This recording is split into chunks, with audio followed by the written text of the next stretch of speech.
중간고사 문제를 같이 좀 풀어보도록 합시다. 두 문제 같이 풀어볼까 해요. 오답률이 가장 높았던 게 8번하고 10번이었어요. 자, 8번 문제 같은 경우는 사실 나는 이 문제 내고서는 되게 잘 만들었다라고 생각을 했는데 헷갈리라고 됐어요, 사실. 과연 이 위쪽에 이거를 하나의 노드로 볼 수 있는지. 그러면 자, 전류 들어가고 나가고 나가고 나가고로 볼 수 있지. 그치? 그리고 자, 여기서 이제 하나 더 봐야 될 게 뭐냐면 자, 얘랑 병렬 연결이죠. 그렇죠? 근데 얘가 80, 여기가 85옴이에요. 근데 얘도 내가 따로 그려놓긴 했지만 85옴이야. 그러면 자, 여기를 우리가 I2라고 한다면 여기도 지금 I2가 되는 거죠. 지금 48옴이랑 32옴이랑 직렬 연결이니까 그러면 지금 여기서 이 아래쪽으로 내려가는 얘도 얼마겠어요? I2가 되는 거예요. 왜냐하면 지금 어떤 전류가 들어갔고 그 전류가 그러니까 이쪽으로 들어간 전류가 하나 있고 여기 나가고 그 나머지 전류가 이렇게 두 개로 나눠서 들어가는데 두 개의 저항이 서로 병렬 연결되어 있고 같은 크기이기 때문에 전류의 값이 당연히 같아야겠죠. 그리고 또 하나는 뭐냐면 병렬 연결로 되어 있기 때문에 전압의 값이 동일해요. 다시 말하면 위쪽 노드의 전압을 지금 여기가 따로 정해진 게 없나? 정해진 게 없구나. 위쪽 노드의 전압을 V라고 한다면 이 V라는 전압이 아래쪽 그라운드 잡았을 때 지금 여기 병렬 연결되어 있는 얘네들에 다 걸려 있는 거죠. 자, 요거만 사실은 잘 파악했으면 사실은 쉽게 풀릴 수 있는 문제였어요. 근데 일부러 이렇게 그려놨어요.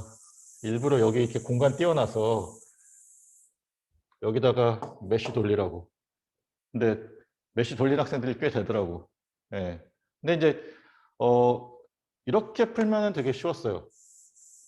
자, 봅시다. 위쪽에 노드 하나를 잡았어요. 사이에 어떤 소자가 없으니까 하나의 노드로 설정할 수 있는 거죠. 그렇죠?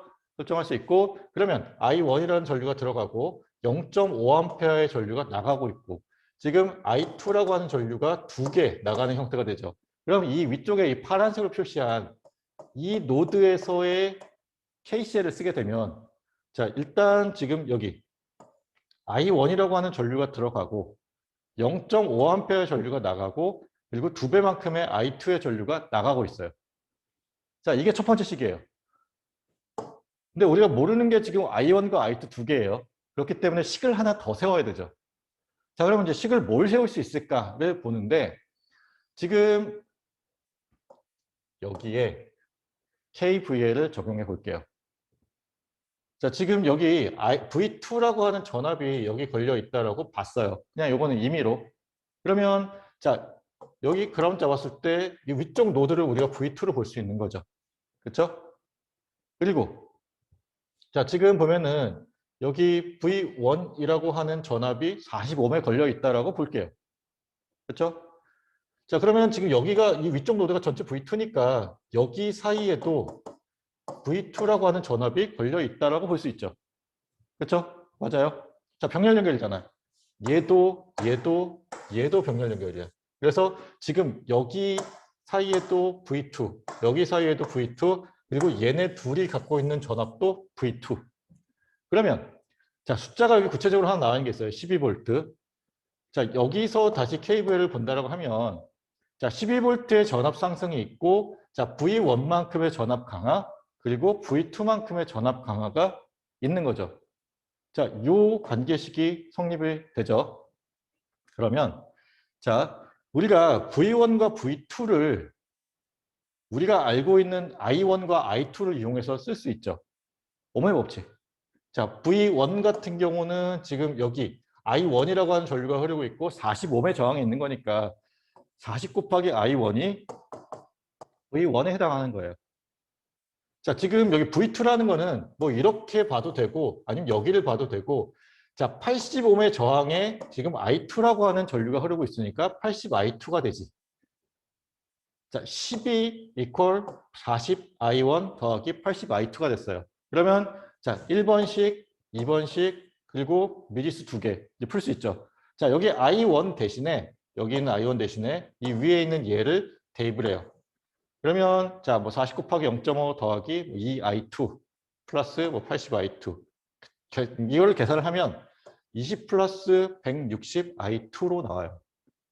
자, 그러면 마이너스 8이 160I2라고 나와서 I2의 값이 마이너스 0.05A가 나와요.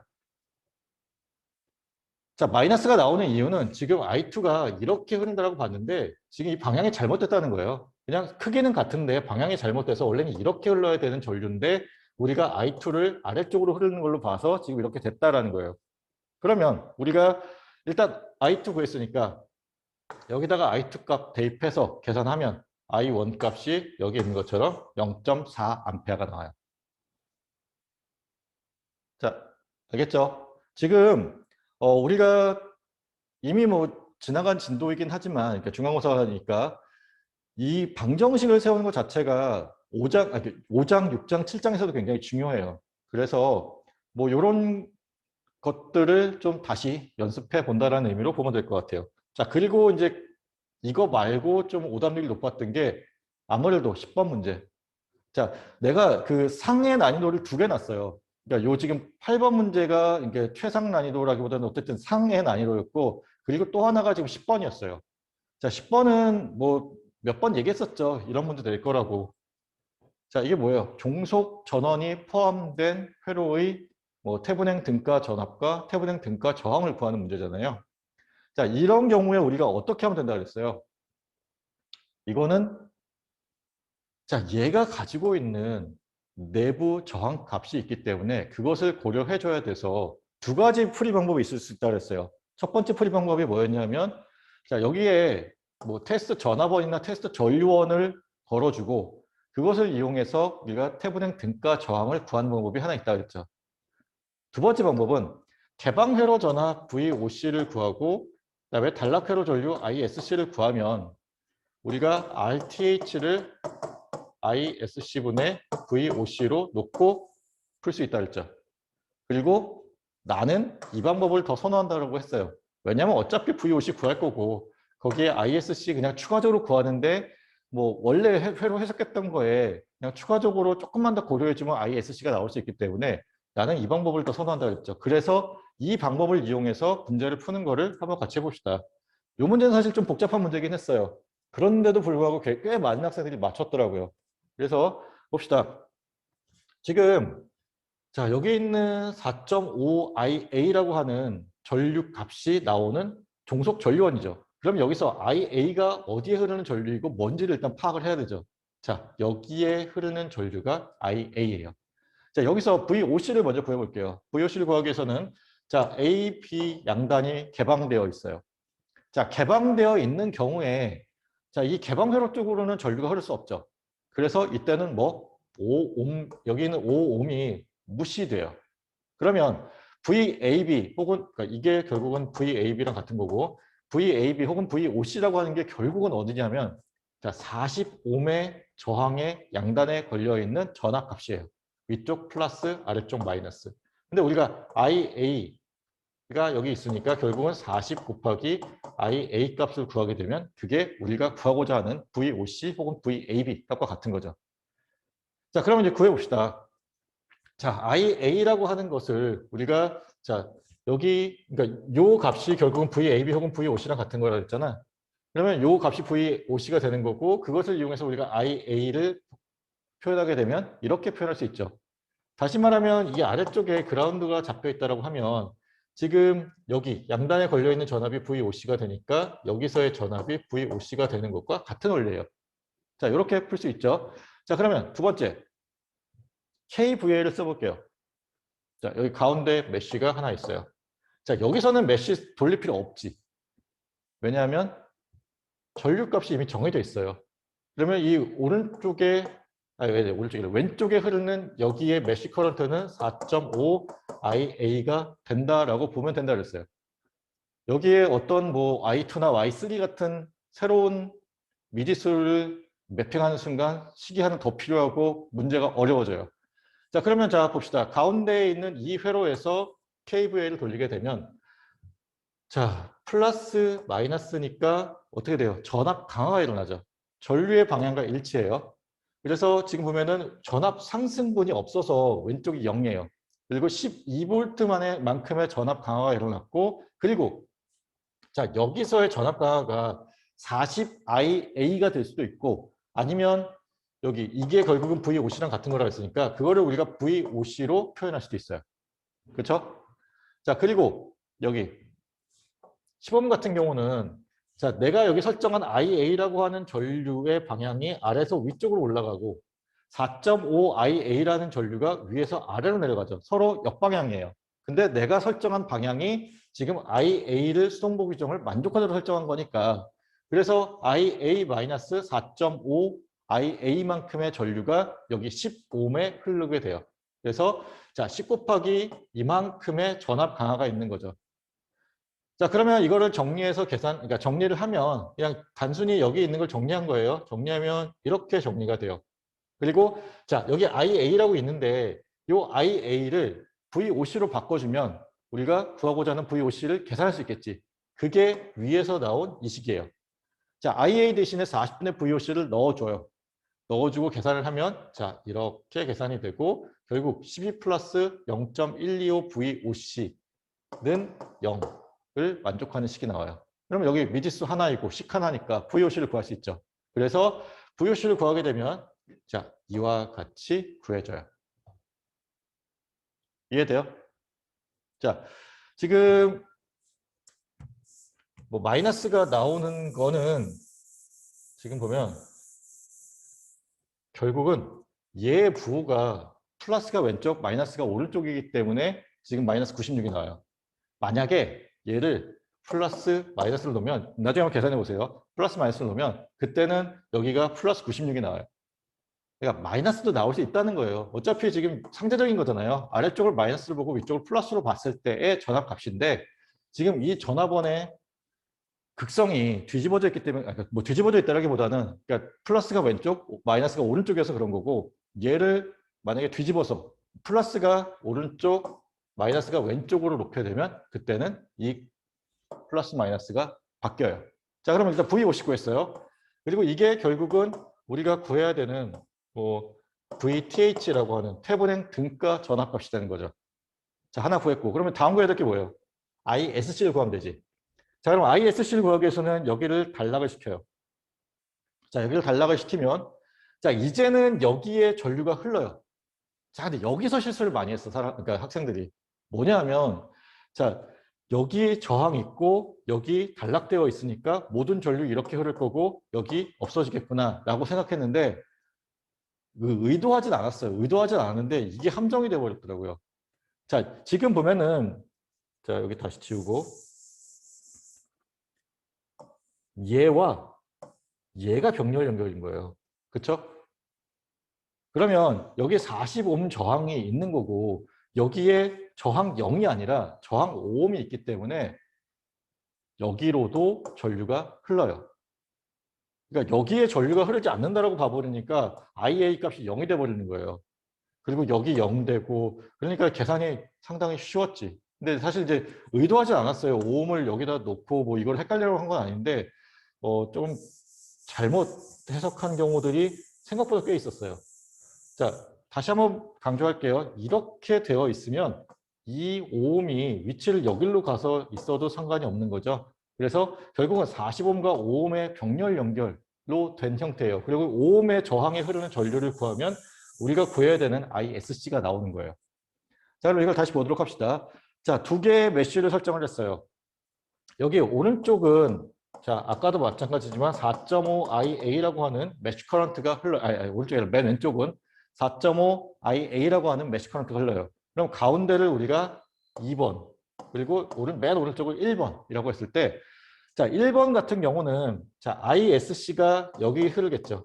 ISC가 여기도 흐르고, 여기도 흐르고, 여기도 흐르겠지. 그렇죠? 요 가운데 있는 요 커먼 브랜치 부분만 ISC에서 IA를 뺀 것만큼 흐를 거예요. 자, 그러면 이제 뭐 여기 있는 것처럼 1번 메쉬에서 KVA를 적용해 봅시다. 자, 플러스, 마이너스, 여기는 여기 없고 플러스, 마이너스로 볼게요. 그러면 자, 5 곱하기 ISC만큼의 전압 강화가 여기서 생기죠. 그렇죠? 그리고 자, 40옴에서 전압 강화가 일어나는데 방금 설명 잘못했다. 여기에 흐르는 전류가 IA예요. 그러면 지금 그러니까 여기 왼쪽에 흐르는 전류와 지금 오른쪽에 흐르는 전류, 그러니까 2번 메시에 흐르는 전류와 1번 메시에 흐르는 전류를 빼준 거가 IA가 되는 거예요. 지금 방금 전에 설명을 잘못했어요. 자, IA라고 하는 게 여기를 뭐 I2라고 본다고 한다면 I2-ISC가 되는 거예요. 지금 IA를 위쪽에서 아래쪽으로 흐르는 요 커먼 브랜치를 흐르는 전류로 설정했기 때문에 지금 IA는 여기 흐르는 전류에서 지금 반대 방향으로 흐르는 이 전류 값을 빼준 것만큼 돼요. 자, 그래서 지금 보면은 자, 여기 우리가 플러스 마이너스를 아래쪽을 플러스 위쪽을 마이너스로 잡았기 때문에 마이너스 40IA가 되는 거예요. 그렇지? 그리고 이거 이퀄 0이 되는 거고 여기서 관계식이 하나 나와요. IA와 ISC의 관계식이 나와요. 자, 복잡하니까 좀 지우고 다시 추가적으로 설명을 하도록 할게요. 그러면 1번 메쉬에서 우리가 메쉬 커런트를 메쉬 커런트가 아니라 KVL을 구했어요. 자, 여기가 4.5IA가 흐르는 거고. 자, 그러면 두 번째 봅시다. 자, 여기를 갖다가 IB라고 하는 전류가 흐른다라고 봤어요. 그러면 자, 지금 여기 들어가는 방향으로 여기 이쪽 노드에서 들어가는 방향으로 4.5IA만큼의 전류가 들어가고 있고 그리고 IB만큼의 전류가 나가고 또 추가적으로 얼마만큼의 전류가 나가고 그렇죠? 그리고 거기다가 지금 자, 지금 여기 IA가 여기로 나가고 있고 여기로 ISC가 나가고 있죠. 자, 그러면 여기 들어가는 전류가 있다고 봤을 때 들어가는 전류의 양이 얼마냐 하면 ISC와 IA의 합으로 정해질 수 있겠죠. 그래서 지금 여기 보는 것처럼 자, 여기 있는 전류가 IA 더하기 ISC로 일단 놨어요. 그러면 지금 보는 것처럼 자, 4.5IA라고 하는 것이 자, 여기서 이렇게 들어가는 전류이고 여기 노드를 향해서 그리고 IB라는 게 지금 나가고 있고 그리고 IA 더하기 ISC라고 하는 게 또 나가고 있어요. 자, KCL을 지금 여기 위쪽에 있는 이 노드에서 쓸 수 있죠. 자, 그러면 여기서 우리가 IB라고 하는 것에 대해서 정리를 하면 자, 여기 있는 것처럼 3.5IA 마이너스 ISC가 되는데 위에서 우리가 IA 값을 구했죠. 이거를 대입해서 정리를 하게 되면 마이너스 16분의 9 ISC가 나와요. 자, 그리고 지금 이제 뭐 아까 했던 것처럼 두 번째 여기 메쉬에서 KVL을 쓸 건데 자, 지금 보면은 전부 다 전압 강화예요. 자, 여기가 플러스가 되고 여기가 마이너스가 됐고 플러스 마이너스 볼게요. 자, 그러면 지금 보는 것처럼 자, 전압 상승이 하나도 없고 12V만큼의 전압 강화가 있고 그리고 자, 여기 40옴인데 여기 지금 ISC가 흐르고 있는 거죠. 그리고 이제 지금 계속 헷갈리는데 여기는 IA가 흐르고 있는 거지. 그렇죠? IA만큼의 전류가 흐르고 있는데 여기에 IA가 들어가야 되는데 위에서 구한 8분의 ISC를 그냥 넣어줬어요. 그러면 이게 40옴에서의 전압 강화량이에요. 그리고 그 다음에 여기 10옴 같은 경우는 자, IB만큼의 전류가 위에서 아래로 흐르고 있어요. 그러면 우리가 다시 구하면 IB만큼의 전류가 거꾸로 흐른다라고 볼 수도 있고 그러면 지금 보는 것처럼 아까 IB 여기 IB의 값이 마이너스 16분의 9 ISC가 되어 있죠. 그래서 지금 방향이 반대니까 마이너스를 다시 붙여줘서 10 곱하기 16분의 9 ISC로 답이 나와요. 그러면 여기 자 식이 하나인데 미지수가 하나죠. 이걸 계산하면 ISC가 마이너스 85분의 96이 나와요. 그럼 우리가 구해야 되는 RTH 값은 ISC분의 VOC가 되는 거니까 여기 있는 것처럼 85옴이 나오게 되죠. 약간 복잡하긴 했어요. 복잡하긴 했는데 일단 여기서 가장 중요했던 거는 이 종속 전원을 고려해 줬느냐가 일단 문제의 포인트였어요. 그래서 종속 전원을 고려해 줬고 종속 전원을 고려하기 위해서 뭐 VOC와 ISC로 풀던 아니면 뭐 테스트 전화번호를 걸어줘서 풀던 그 방법만 제시했어도 얼마만큼의 뭐 부분 요소를 줬어요. 알겠죠? 자, 혹시나 여러분들이 이렇게 방법적인 걸 제시했는데 문제를 다 못 풀었더라도 점수를 하나도 못 받았다라고 하는 학생은 제가 채점을 잘못한 거니까 저한테 연락을 주면 돼요. 자, 그리고 이번 주 중으로 여러분들이 그 문제 다 확인하고요. 이의 신청을 좀 마무리해 주세요. 그러면 여러분들이 이제 채점 잘못한 거 이제 몇몇 학생은 저한테 얘기했거든요. 제가 정말 채점 잘못한 게 있어서. 그래서 마무리하고 그 종합정보 시스템에다가 이제 그 중간고사 결과를 업로드 할까 해요. 여러분들이 이상이 없다라고 확인을 해주면. 알겠죠? 아쉬움이 남는 사람들은 뭐라도 아쉬움이 남는 사람들은 알려줘요. 알겠죠? 그리고 가급적이면 여러분들이 문제 푼 거에 뭐 어떤 것 때문에 지금 문제가 그러니까 감점이 있었다라고 코멘트를 다 달아주려고 노력을 했어요. 뭐 전부 다 달지는 못했는데, 그러니까 그 코멘트 일단 먼저 확인해 보고 거기에 대해서도 이의가 있다라고 생각하면은 저한테 알려주면 좋겠어요. 알겠죠? 자, 혹시 질문 있나요? 추가적으로 중간고사 관련해서 없어요? 자, 그러면 자, 진도를 나갑시다.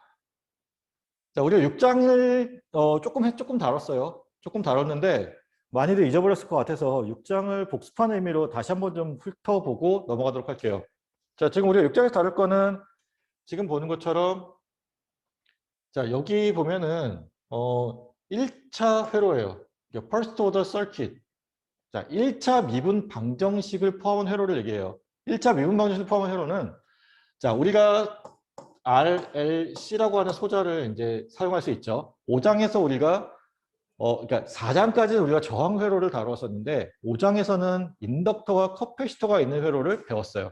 그러면 이제 인덕터와 커패시터가 모두 다 있는 건 아니고 자, 저항 더하기 인덕터 혹은 저항 더하기 커패시터가 있는 회로를 다룰 거예요. 6장에서는 자, 둘 중 하나가 있는, 그러니까 둘 중 하나라는 거는 자, 저항 소자, 그러니까 에너지 저장 소자인 L과 C 중에 하나만 있는 회로를 다뤄요. 자, 6장이 끝나고 나서 7장으로 가면 2차 미분 방정식이 식으로 그러니까 표현할 수 있는 회로를 다룰 건데 그때는 R, L, C가 모두 포함된 회로가 나올 거예요. 자, 지금 6장에서는 하나만 나오고 우리가 1차 미분 방정식을 푸는 거다라는 거예요. 자, 근데 여기서 이제 1차 미분 방정식 회로에서도 이제 두 종류를 나눠요. 뭐냐면 자, 여기 있는 것처럼 전원이 없는 경우예요. 자, 무전원 회로인 경우. 알렉산더 책에서는 무전원을 갖다가 여기는 지금 without으로 했는데 뭐 source free로 써놨더라고요. 알렉산더 책에서는 이제 source free라고 되어 있어서 뭐 역시나 같은 표현이에요. 알렉산더 책에서는 지금 여기 있는 7장을 보면 돼요. 7장에 포함되어 있는 내용인데 지금 여기서 좀 지우고 여기 그러니까 7.6까지 보면 될 것 같아요. 7.6 이후에 또 이제 내용이 더 있는데 7.6까지만 보면 될 것 같아요. 그리고 대부분의 내용이 거의 유사해요. 자, 그래서 보면은 지금 자, 여기서 이제 타임 컨스탄트라는 거는 자, 무전원 회로의 경우에는 외부에서 지속적으로 계속해서 에너지가 공급되는 게 아니라 이미 저장되어 있는 에너지를 가지고 회로를 구동하는 거예요. 그러면 저장되어 있는 에너지가 있고 그 에너지가 소모가 되는 게 이와 같은 지수함수적으로 소모가 돼요. 감소해요. 그러면 이 지수함수가 얼마만큼 빠르게 감소하는지 느리게 감소하는지를 표현해야 되잖아요. 그것을 우리가 직선에서의 기울기와 같은 개념으로 시상수라는 것을 정의해서 써요. 자, 원래 가지고 있던 에너지 대비 63%만큼 감소하면 그때의 값을 우리가 시상수, 그러니까 그때의 시간, 그러니까 63%만큼 감소했을 때의 시간, 혹은 37%만큼 남았을 때의 시간을 우리가 타우라고 정의하게 되고 이 타우를 우리가 시상수라고 불러요. 자, 저항과 커패시터가 있는 회로에서는 이 시상수를 R 곱하기 C로 정의를 해요. 그리고 인덕터가 있는 회로에서는 L분의 R로 정의를 해요. 요거는 이제 6.2절에서 보도록 할게요. 자, 그리고 지금 이제 6.3에서 보면은, 자, 그냥 일반화된 어떤 방법이 나온다라고 되어 있는데, 자, 뭐, 6.1의 확장이라고 보면 돼요. 6.1은 이제 정말 심플한 거고, 커패시터 하나, 저항 하나, 뭐 그런 걸 보는 거고, 여기는 이제 커패시터도 좀 여러 개, 뭐 저항도 여러 개, 이제 그런 회로를 다룬다는 거예요. 자, 그리고 6.4절에서는 이제 어떤 전원이 연결되어 있는 회로를 다뤄요. 자, 그러면 전원이 연결되어 있는 회로와 전원이 연결되어 있지 않은 회로를 우리가 구분을 해야겠죠. 자, 그러면 전원이 연결되어 있는 회로에서 우리가 얻게 되는 응답이 있겠지. 그러니까 뭐 전류를 구하려면 전류가 응답이 되는 거고 전압을 구하려면 전압이 응답이 되는 거예요. 말 그대로 리스판스라고 얘기하게 되는데, 자, 전원이 없는 경우에 그 저장소자에 원래 저장되어 있던 에너지로 구동되는 회로에서 나오는 응답을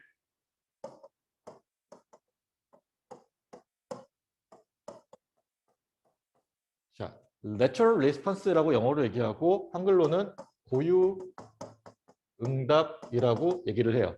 자, 무전원 회로에서 나오는 응답을 고유응답 혹은 Natural Response라고 얘기를 해요. 근데 지금 여기 보면은 자, 강제 전원이 들어가 있다는 거예요. 독립 전원 혹은 강제 전원.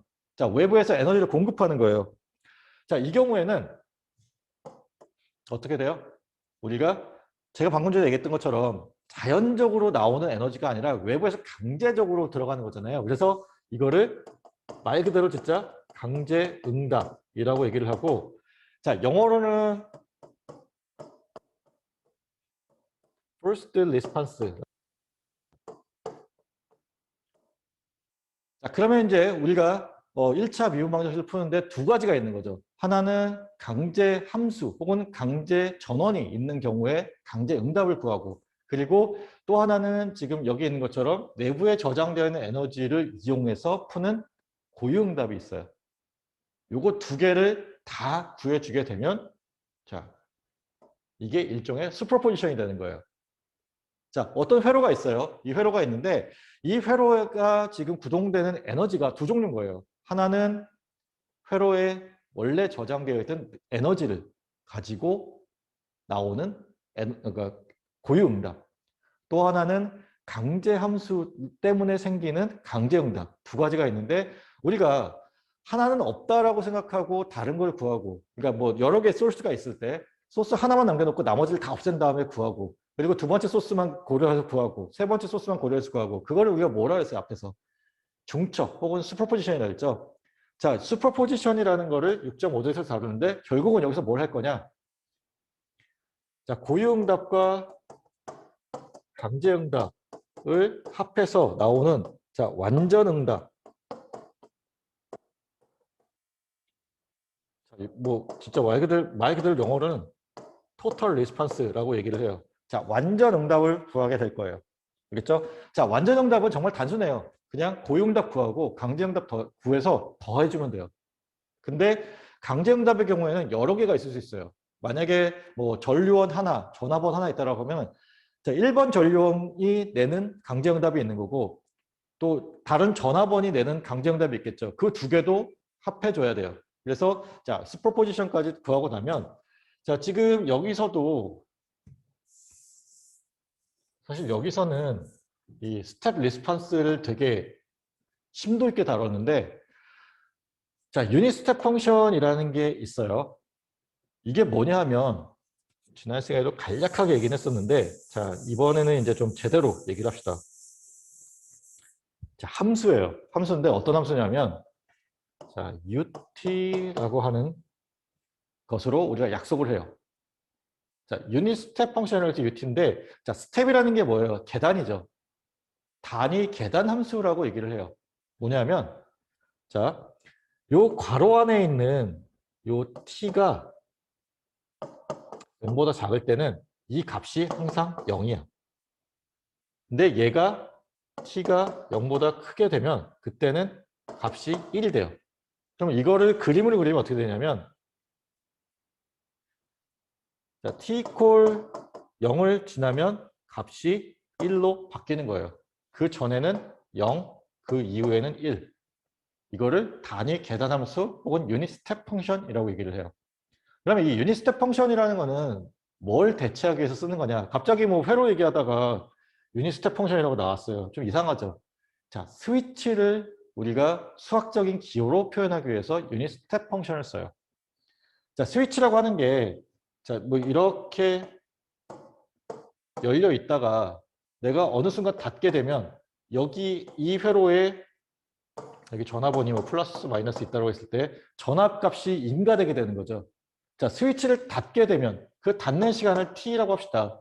그러면 그 t 이퀄 뭐 얼마간의 시간이 되는 그 타이밍에 스위치가 닫히면 그러니까 어떤 이런 단위 스텝 같은 갑자기 이런 점퍼가 일어나는 거예요. 그거를 갖다가 수학적으로 표현하기 위해서 이렇게 유닛 스텝 펑션이라는 거를 도입을 해요. 그러면 자, 여기 있는 뭐 스텝 혹은 펄스 리스판스라고 하는 거는 자, 스텝 함수를 그러니까 이와 같은 유닛 스텝 함수의 형태로 된 전원 값이 들어갔을 때 나오는 응답을 얘기해요. 그래서 요거는 우리가 상당히 많이 다루게 될 거예요. 근데 그렇게 어려운 개념이 아니니까 요거는 뭐 그렇게 뭐 이렇게 걱정할 필요는 없어요. 자, 그러면 일단 우리가 지난 시간에 했던 거의 복습을 또 계속 넘어가도록 합시다. 자, 지금 여기 보면은 자, 처음 나온 게 뭐냐면 무전원 RC 회로예요. 자, 전원이 없죠. 어딜 봐도 전원이 없어요. 그러면 전원이 없기 때문에 여기에 뭐 전류가 흐르지 않느냐.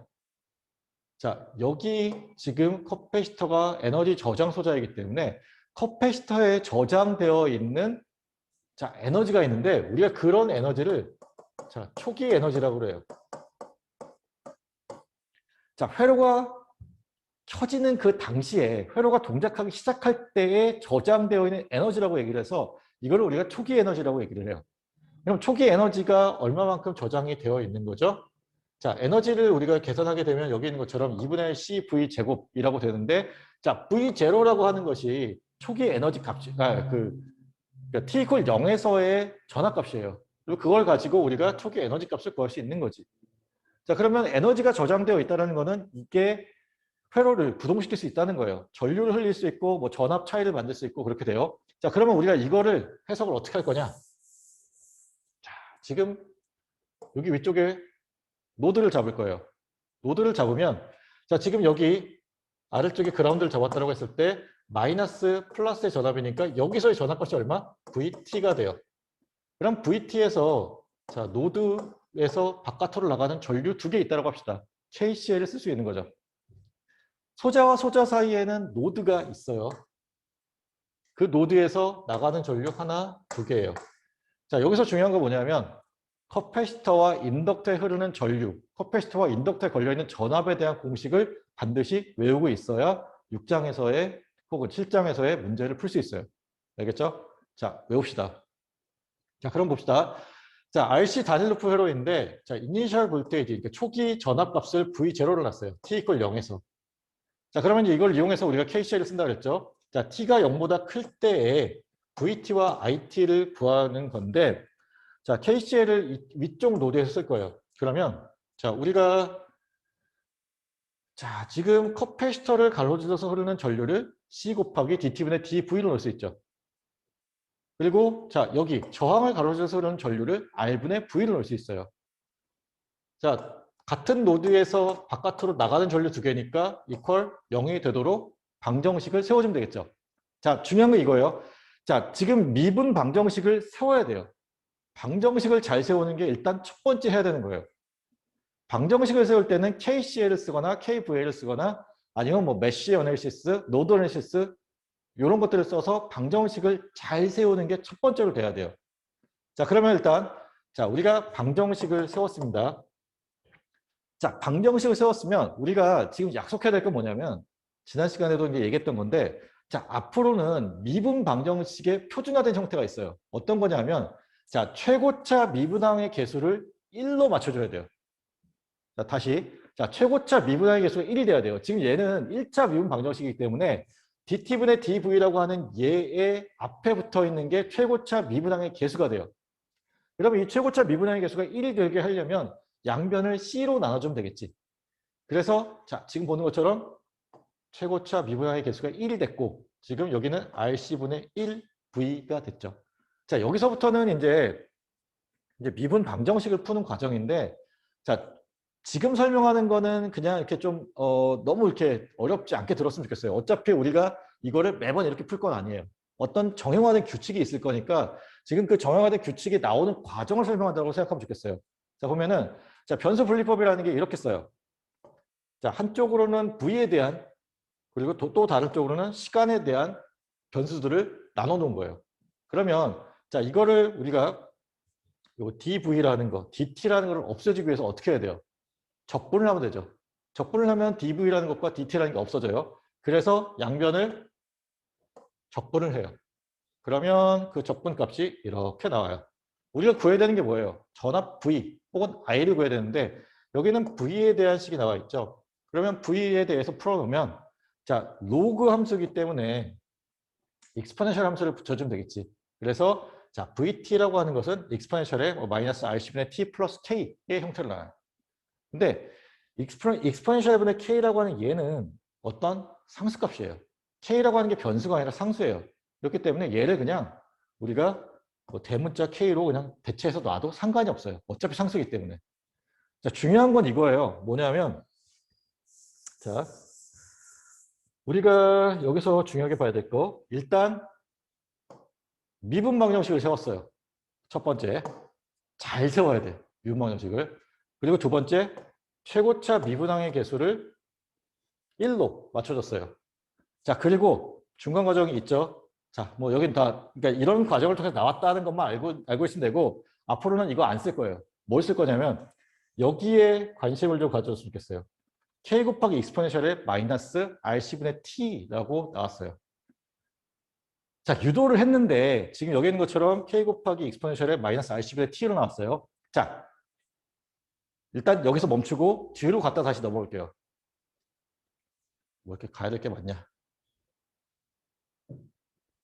자, 여기 지금 보면은 얘는 LR 회로예요. 혹은 RL 회로, 무전원. 자, 얘의 답의 형태가 어떻게 나오는지 봅시다. 얘도 지금 보면은 k 곱하기 익스포넨셜의 마이너스 L 분의 RT의 형태로 나오죠. 방금 전에 봤던 거랑 굉장히 유사해요. 그러면 여기에 있는 거는 뭐 저항 그리고 인덕터 혹은 저항 커패시터에 따라서 달라져요. 달라지는데 얘를 그냥 뭐 마이너스 포함해서 얘를 그냥 뭐 S라고 하는 어떤 변수로 채워합시다. 그러면 자, 뭐가 되었든 응답이 뭐 F라고 하면 안 되겠구나. 뭐 IT나 혹은 뭐 VT나 그 응답의 형태가 K 곱하기 익스포넨셜의 ST의 형태로 나와요. 그렇죠? 자, 뭐 과정은 있어요. 이런 과정을 통해서 나오긴 하는데 결국 어떻게 나오는 거예요? 이와 같은 형태로 나온다라고 하는 게 중요해요. 그리고 이거를 우리가 앞으로 특성 방정식 혹은 재차 미분 방정식으로 얘기를 할 거예요. 자, 그러면 자, 다시 앞으로 넘어가서 자, 미분 방정식을 푸는데 우리가 무전원인 경우에 다시 말하면 고유 응답을 구해야 되는 경우에는 자, 근의 형태, 해의 형태가 정해져 있어요. VT 혹은 IT는 K 곱하기 익스포넨셜의 ST로 올 거예요. 그러면 우리가 이미 해의 형태를 알고 있는 거잖아요. 해의 형태를 알고 있다고 하면 얘를 여기에 대입해서 여기가 아니지. 여기에 대입해서 한번 미분해서 그리고 또 이거 곱해서 이거를 만족하는 K값과 S값을 구해주면 되는 거예요. 이해되세요? 자, 그러면 지금 우리가 중요한 건 이거예요. 그러니까 이런 근의 형태가 나오는 걸 우리가 경험적으로 알았어요. 그리고 이걸 쓸 거예요. 자, 그러면 지금 보면은 VT라고 하는 것을 자, 여기 RC분의 T까지 나왔고 K값을 우리가 구해줘야 되죠. K값을 구하기 위해서 초기 조건을 써요. T 이퀄 0에서 V0라고 하는 값이 나온다라는 초기 조건을 써요. 지금 이게 전압에 대한 함수이기 때문에 T 이퀄 0을 넣게 되면 여기가 0이 되면 요거 전체가 1이 되죠. 그 값이 V0 값이 나와야 돼요. 그럼 K 값이 V0가 되는 거지. 그래서 자, 이와 같이 답이 나올 수 있어요. 자, 그러면 이거는 이제 미분 방정식을 실제로 풀어서 한 거고 우리가 앞으로 진짜 연습할 거는 뭐냐 하면 자, 여기까지의 미분 방정식은 우리가 구했다라고 가정합시다. 지금 VT라고 하는 것을 구해야 되는데 방금 얘기했던 것처럼 우리가 경험적으로 VT가 어떻게 생겼는지를 알아요. 무전원 회로에 있는 같은 경우에, 그러니까 내추럴 리스폰스 같은 경우에는 자 k 곱하기 익스포넨셜의 st의 형태로 생겼어요. 그렇죠? 그러면 자 여기 이 vt 혹은 k 곱하기 익스포넨셜 st를 여기와 여기에 대입하는 거예요. 그러면 대입해 볼게요. 자 익스포넨셜의 k 곱하기 익스포넨셜 st를 한번 미분하면 어떻게 돼요? 그냥 s가 앞으로 하나 더 곱해지면 되는 거죠. k 곱하기 s 곱하기 익스포넨셜의 st의 형태가 나와요. 더하기 rc분의 1 곱하기 k 곱하기 익스포넨셜의 st 이퀄 0이라는 식이 나오게 되겠죠.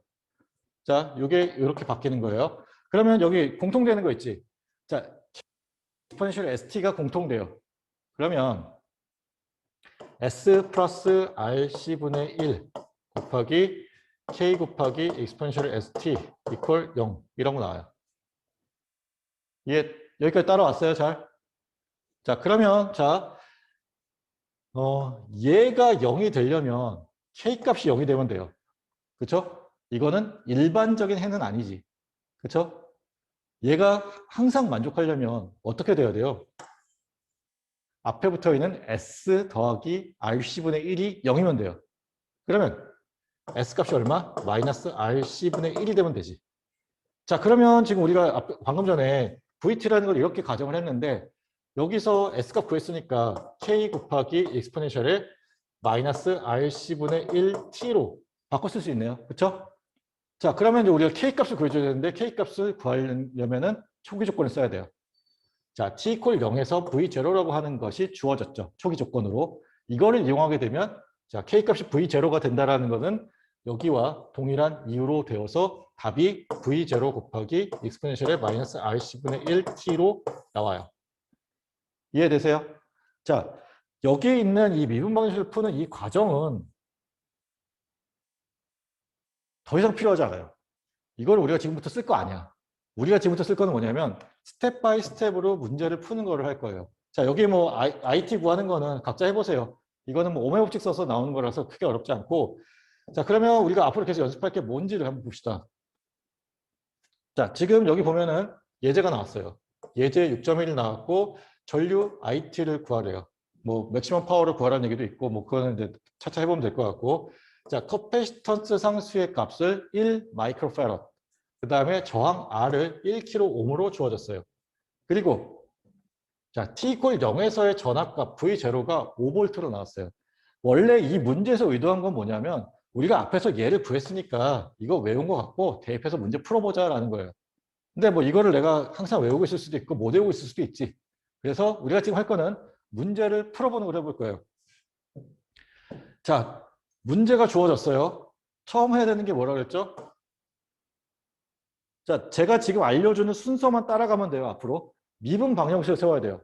그렇죠? 성현아, 미분 방정식을 세워야 돼요.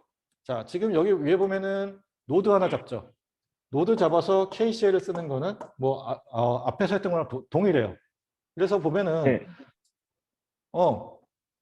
정신 차리라고. 네.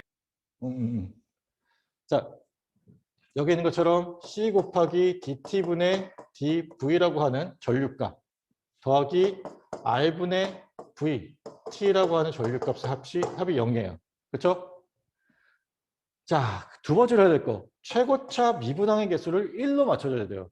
그래서 양변을 나눠주게 되면 자, DT분의 DV 더하기 RC분의 1 곱하기 VT 이퀄 0으로 썼어요. 세 번째. 자, 지금 여기는 무전원이에요. 전원이 없는 경우에요. 전원이 없는 경우에 우리가 해의 형태를 알고 있어요. 어떻게? 자, VT는 K 곱하기 익스포넨셜 ST로 된다는 걸 알아요. 여기는 이 VT를 위의 식에 대입을 해줘요. 그러면 4번은 자, 뭐 K 곱하기 S 곱하기 익스포넨셜 ST 더하기 자, RC분의 1 더하기 K 곱하기 더하기가 아니지. 곱하기 K 곱하기 익스포넨셜 ST 이퀄 0이 나오죠. 그렇죠? 자, 공통된 게 있죠. K 익스포넨셜 ST, K 익스포넨셜 ST. 얘들을 묶어주면 자, S 플러스 RC분의 1 곱하기 K 곱하기 익스포넨셜 ST 이퀄 0이 나오게 돼요. 자, 얘가 0이 되도록 해야 되는 거죠. 그래서 S 이퀄 마이너스 RC분의 1이라는 게 나와요. 근데 여기 보면은 R 값이 1kΩ 그리고 커패시턴스 값이 10의 마이너스 6승 페럿이에요. 그것을 이용해서 RC를 구해보면 지금 여기 있는 것처럼 마이너스 1000 마이너스 RC를 구하면 마이너스 1000이 나와요. 그래서 자 익스포넨셜의 ST까지는 구했어요. 그럼 또 구해야 되는 게 뭐예요? K를 구해야 되지. K를 구할 때는 자 다섯 번째 초기값을 써요. 자, 초기값이 주어져 있죠. t 이퀄 0에서 5V라고. 그러면 지금 여기에 t 이퀄 0을 넣게 되면 이게 1이 되고 그 값이 5V가 돼야 되니까 V0 값이 5V가 되는 거죠. 그래서 V0 값 구해주게 되면 이게 우리가 구해야 되는 VT가 나온 거예요. 자, 순서 잘 기억합시다. 첫 번째, 방정식을 잘 세워주면 돼요. 그리고 나서 최고차 미분항의 개수를 1로 맞춰주세요. 다음에 자, 지금 아직까지는 강제함수가 나오지 않았기 때문에 자, 고유응답을 구할 때는 고유응답의 해를 우리가 경험적으로 알고 있는 k 곱하기 익스포넨셜 st로 놓고 그거를 자, 네 번째 원래 우리가 구했던 여기 두 번째에서 구했던 이 방정식에 대입을 해주세요. 그러면 우리가 s값을 구할 수 있어요. 여기 s값을 구할 수 있어요. 자, 여기까지 구하고 난 다음에는 뭘 해야 되느냐? 초기값을 이용해서 상수 k값을 구해주면 돼요. 이해돼요? 자, 요것만 계속해서 반복할 거예요. 6장에서는 이거 계속 반복할 거야. 6장에서도 마찬가지로 반복할 건데 6장에서는 2차 미분 방정식 형태가 나오겠죠. 그것만 차이가 나는 거예요.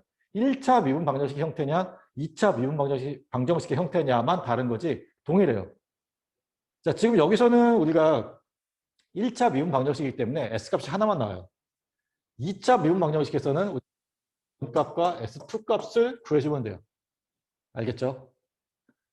자, 요거 잘 기억하고 요거만 따라서 하면 될 것 같아요. 근데 결국 중요한 건 뭐냐면 방정식을 세울 수 있어야 돼요. 방정식을 세우기 위해서 우리가 1장부터 5장까지의 내용을 계속해서 배운 거고 자, 다시 강조하는데 방정식을 세울 때 우리가 쓸 수 있는 방법은 몇 개 안 돼요. 가장 기본적인 게 오메 법칙, 그리고 KCL, KVL, 그다음에 메쉬 어널시스, 노드 어널시스 이렇게 5개예요. 거기에 뭐 좀 문제가 어려워진다 싶으면 그때는 태블행 노튼이 들어갈 수 있겠죠. 자, 6개 정도 돼요. 그러니까 요 범위 안에서 생각하면 돼요. 물론 말은 이렇게 쉬워도 문제가 딱 주어지면 좀 까다롭긴 하지. 자, 그 까다로운 문제를 잘 풀기 위해서는 연습을 좀 많이 해야 돼요. 자, 문제 푸는 연습을 좀 많이 하도록 합시다. 여러분들이 지금 뭐 회로 이론 책 같은 경우는 솔루션이 있을 거예요. 그렇죠? 회로 해석책 같은 경우는 알렉산더 책도 찾아보면 구글을 잘 찾으면 솔루션이 나와요. 물론 지금 그러니까 최근에 나온 그 에디션은 아니고 그 전 에디션에 대한 솔루션이 나와 있어요. 그리고 문제가 그렇게 많이 바뀌진 않았어. 그래서 그 솔루션을 찾은 다음에 그거를 이용해서 좀 연습을 좀 했으면 좋겠어요. 자, 그리고 모르는 게 있으면 질문을 하세요. 알겠죠? 자, 그러면 여기 RL에 대한 거는 예전에 했던 거고 어차피 동일한 거예요. 자, 어차피 같은 형태가 주어진다는 거예요. 자, 그리고 이제 인제는 하나 눈여겨보면 좋을 게 뭐냐면 자, 여기 RC분의 1이 곱해져 있죠. 그리고 여기 1 곱해져 있죠. 얘네가 시상수예요. 그러니까 R 곱하기 C 그리고 지금 R분의 L 아까 거꾸로 썼구나. R 곱하기 C와 R분의 L이 시상수예요. 알겠죠? 자, 뒤에서 6.2절에서 다룰 거긴 한데 결국은 얘네가 그러니까 여기 지수에 올라가 있는 얘네들이 시상수를 뜻한다 라는 거 알았으면 좋겠어요. 자, 그러면 우리가 또 하나 문제를 풀어봐야죠. 자, 예제 6.2예요. RL 회로에 대해서 우리가 방금 전에 했던 것과 동일한 방법으로 해봅시다. 자, 첫 번째 해야 될 거 뭐? 방정식을 세워야 된다 그랬어요. 지금 여기서는 우리가 KVL을 적용하죠. 플러스, 마이너스, 플러스, 마이너스. 자, 그러면 지금 보는 것처럼 L 곱하기 dt분의 di가 여기에서의 전압 강화량이에요. 그리고 더하기 R 곱하기 I가 여기서의 전압 강화량이죠. 그렇죠? 이거 이퀄 0이 돼야 돼요. 자, 이게 우리가 처음에 만든 방정식이에요. 두 번째 뭐? 최고차 미분항의 개수를 1로 맞춰줘야 되죠. 그러면 양배를 L로 나눠주면 돼요. dt분의 di 더하기 L분의 R, I, 뭐. 그러니까 여기도 t가 들어가야 되는데 이렇게 생각했어요. 자, 이거 이퀄 0이에요. 자, 세 번째 뭐? 제차 미분 방정식을 세워주면 된다 했죠. it라고 하는 게 k 곱하기 익스포넨셜의 st로 놓고 풀면 돼요. 자, 그리고 이 it를 여기에 대입해 주면 된다 했죠. 자, 그럼 자, 4번은 지금 이 방정식 푸는 거니까 k 곱하기 s 곱하기 익스포넨셜 st, 지금 여기 1차 미분한 거 더하기 L분의 R 곱하기 K 곱하기 익스포넨셜 ST 이퀄 0으로 나오죠. 자, 5번은 이제 S값을 구해주는 거예요. 그러면 지금 S 더하기 L분의 R 이퀄 K 곱하기 익스포넨셜 ST 이퀄 0이 되지. 자, 아까와 마찬가지로 얘가 0이 되는 것은 특수해. 얘가 0이 되는 게 일반해. 그래서 S값을 구해줬어요. S는 마이너스 L분의 R. 그러면 이 S값을 대입하면 여기 옮겨 쓸게요. IT는 K 곱하기 익스포넨셜의 마이너스 L분의 RT가 나와요. 자, 마지막으로 해야 될 게 뭐예요? K를 구해줘야 되지. K를 구하려면 초기값을 이용해야 돼요. 자, T0라고 하는 시간에 잠깐만. 그러니까 IT0가 3A인데 T0라는 시간을 10초로 줬어요. 그러면 여기서 자, K 곱하기 익스포넨셜의 마이너스 L분의 R 곱하기 10초니까 10 이퀄 얼마야? 3A. 그러면 K라고 하는 거는 3 곱하기 익스포넨셜의 R분의 L 곱하기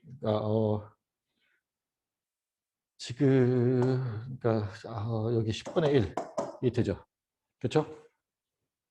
그래서 계산을 하면 되지. 근데 여기서 보면은 R 값이 2고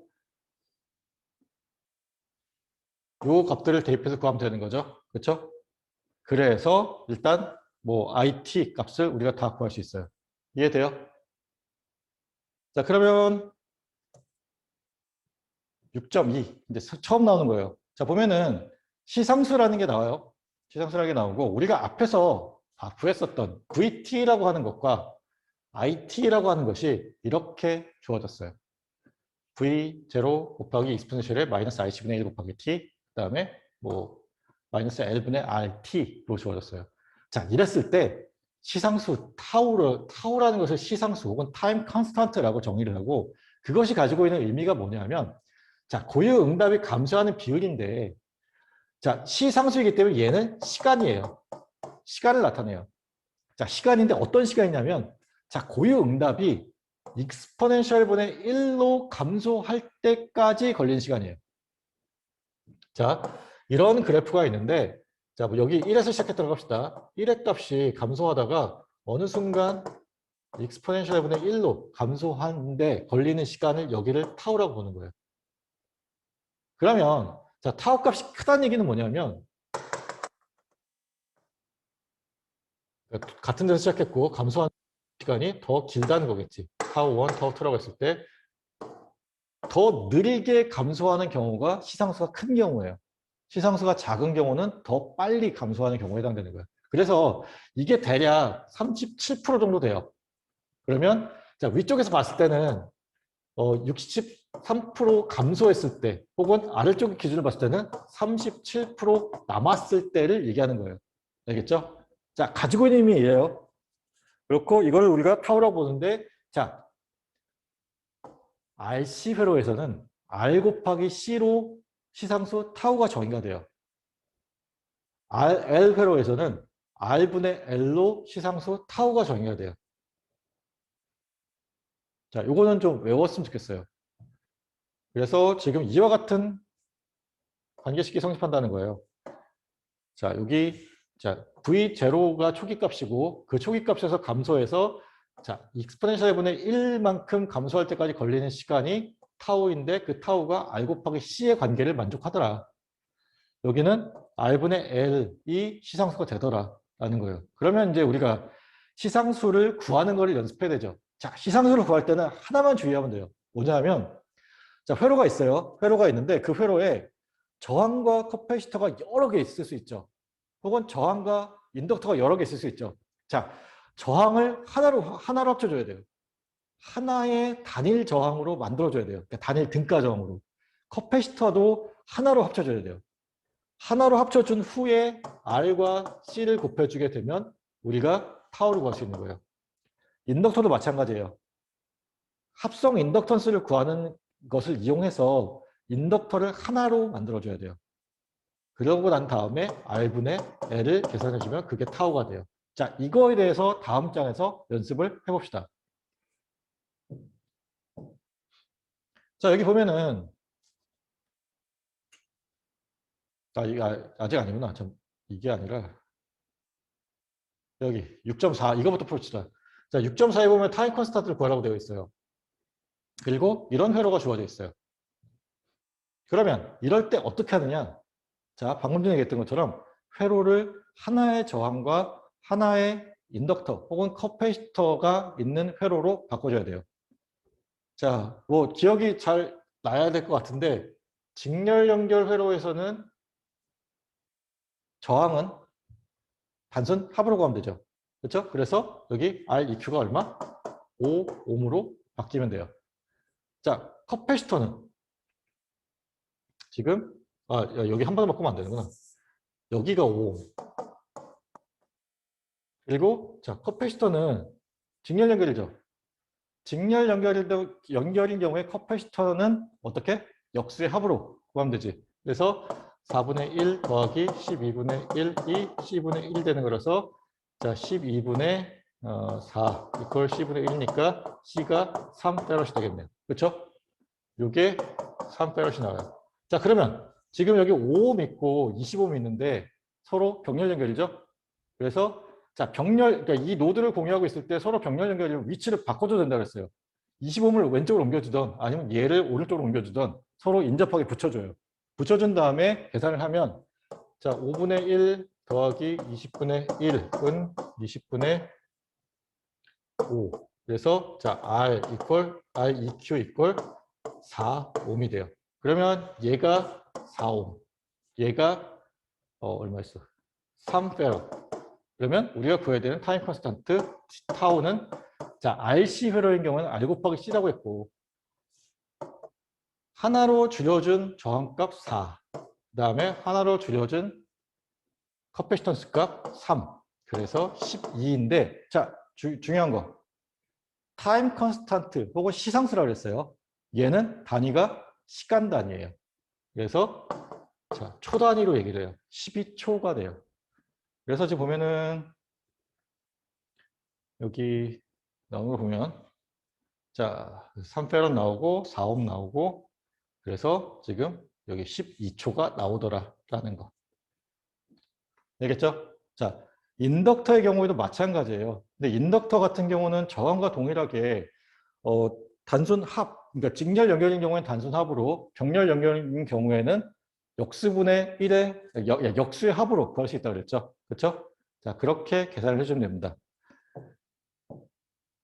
자, 요 타임 컨스탄트라고 하는 개념은 회로에서만 나오는 개념은 아니고요. 여러분들이 앞으로 이제 다루게 될 자연계에서 에너지가 없어지는 어떤 현상에 대해서는 자, 모든 게 다 타임 컨스탄트가 들어가는 익스포넨셜 함수의 감소된 형태로 나와요. 자, 자연계에서 에너지가 뭐 이러한 패턴을 따르지 않는 게 많진 않아요. 대표적으로 이거에 위배되는 경우가 핵분열이에요. 핵분열은 이렇게 증가해요. 그래서 핵이 무서운 거예요. 자, 그러면 좀 봅시다. 이거 6.3까지만 풀고 오늘은 마치도록 할게요. 자, 여기 보면은 여기 자 스테디 스테이트라는 게 나왔어요. DC 스테디 스테이트 직류 정상 상태라는 거죠. 언제? 자 스위치가 오픈되기 전에는 얘가 직류 정상 상태래요. 자 그럼 봅시다. 지금 직류 정상 상태라는 게 뭐예요? 직류 정상 상태라고 하는 것은 더 이상 뭐 그 회로에 흐르는 전압값이나 전류값이 시간에 대해서 바뀌지 않는 경우를 얘기해요. 우리가 그 전류 I가 지금 여기 보면은 L 곱하기 DT분의 DI 그리고 C 곱하기 DT분의 DV 같은 경우에 전압이 바뀌어야 이 전류가 나오는 거고 여기서도 지금 이 전류값이 바뀌어야 이 값이 0이 아닌 값이 나오게 되죠. 자, 직류 정상 상태가 어떻게 돼요? 지금 이 값들이 변하지 않기 때문에 0이 되는 거예요. 그러면 자, 직류 정상 상태인 경우에 자, 커패시터에서는 어떤 식으로 우리가 대처할 수 있다고 했죠? 생각할 수 있다고 했죠? 커패시터를 개방 회로로 생각할 수 있어요. 왜냐하면 자, DT분의 DV 값이 0이니까 전류가 흐르지 않잖아. 그래서 자, 직류 정상 상태에서 자, 커패시터는 자, 오픈 서킷으로 우리가 볼 수 있어요. 자, 그리고 인덕터는 자, 단락 회로로 우리가 볼 수 있다고 그랬죠. 그렇죠? 이거를 이용해서 문제를 풀어봅시다. 자, 지금 보는 것처럼 여기 커패시터 하나 있네. 네, 커패시터 하나 있네요. 그렇죠? 이 커패시터가 있는데 여기 커패시터에 자, t 이퀄 0에서 이렇게 표시된다는 얘기는 t 이퀄 0에서 스위치가 열린다는 얘기예요. t가 0보다 작을 때까지는 0이 되기 전까지는 이 스위치는 닫혀 있어요. 그러면 100V의 전압이 인가되어 있는 거고 직류 정상 상태이기 때문에 얘는 없다라고 생각하고 풀어도 되죠. 그러면 자, 지금 저항 4옴과 2옴이 직렬 연결되어 있으니까 6옴. 그리고 거기에 3옴이 병렬로 연결되어 있죠. 그래서 지금 6분의 1 더하기 3분의 1은 6분의 3. 그래서 여기 요거가 2옴으로 대체되고 자, 2옴 저항과 8옴이 서로 직렬 연결이죠. 그래서 지금 보는 것처럼 자, 여기 빨간색으로 표시된 이 박스 안에 있는 회로가 결국은 REQ로 대체가 되게 되는데 그게 2옴 저항과 8옴 저항의 직렬 연결돼서 10옴으로 바뀌어요. 그러면 자 여기 안에가 10옴이 되어 있고 10옴에 지금 여기 15옴 이렇게 봅시다. 지금 다시 그리면 10옴 저항이 있고 그리고 여기 원래 커패시터가 있었고 그리고 여기 15옴을 걸려있는 그리고 여기 플러스 마이너스 100V가 걸려있는 회로예요. 1회로. 자, 근데 지금 직류 정상 상태에서는 여기에 회로가 끊어져 있는 거죠. 그렇죠? 회로 끊어져 있죠? 그러면 자, 10옴 저항과 15옴 저항이 서로 100V를 나눠 가지면 되죠. 직렬 연결이니까.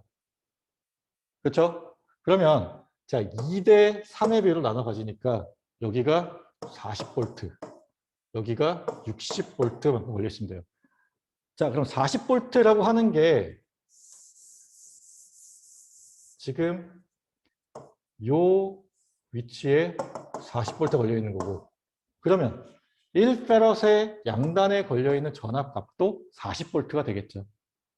왜냐하면 지금 얘를 대체해서 그린 게 이렇게 병렬로 연결되어 있는 형태가 되는데 15옴의 양단에 40V 걸려 있다는 거는 여기 있는 이 위치에서의 양단도 40V가 된다는 얘기랑 같아요.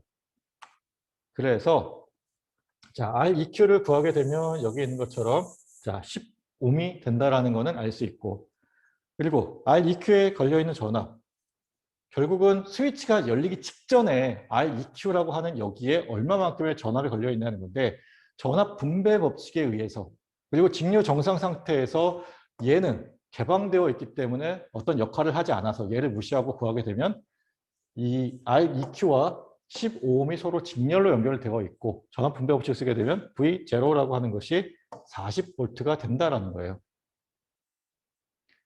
자, 그러면 이제 T가 0보다 클 때에 자, 일단 T가 0보다 클 때는 여기가 오픈되어 있기 때문에 이 부분이 싹 사라져요. 그렇죠? 싹 사라지는데 사라지면서 자, 포함되어 있기 때문에 여기에도 전류가 흐르잖아요.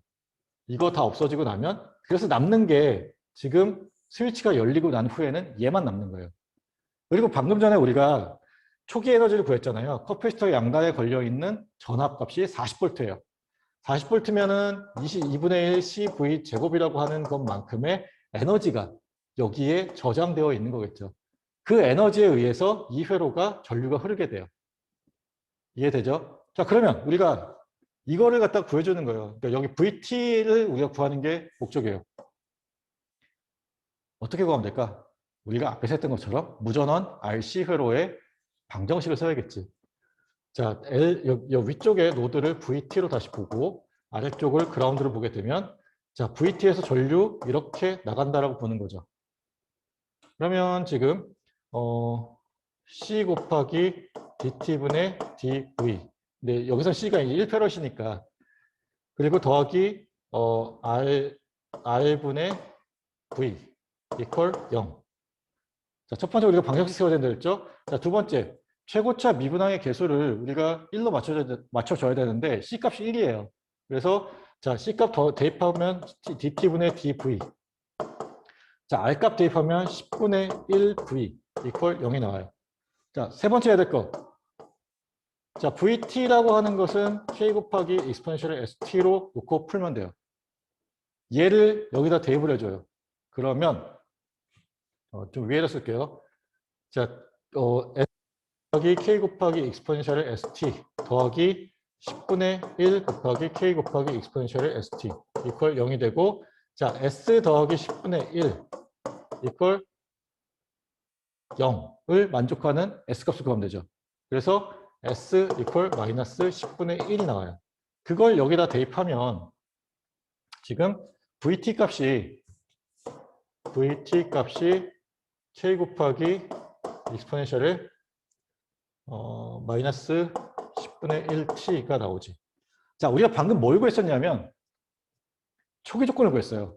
V0 마이너스 값이 40V래. 근데 우리가 앞에서 뭘 배웠었냐면 5장에서 커패시터는 전압에 대해서 관성이 있었어요.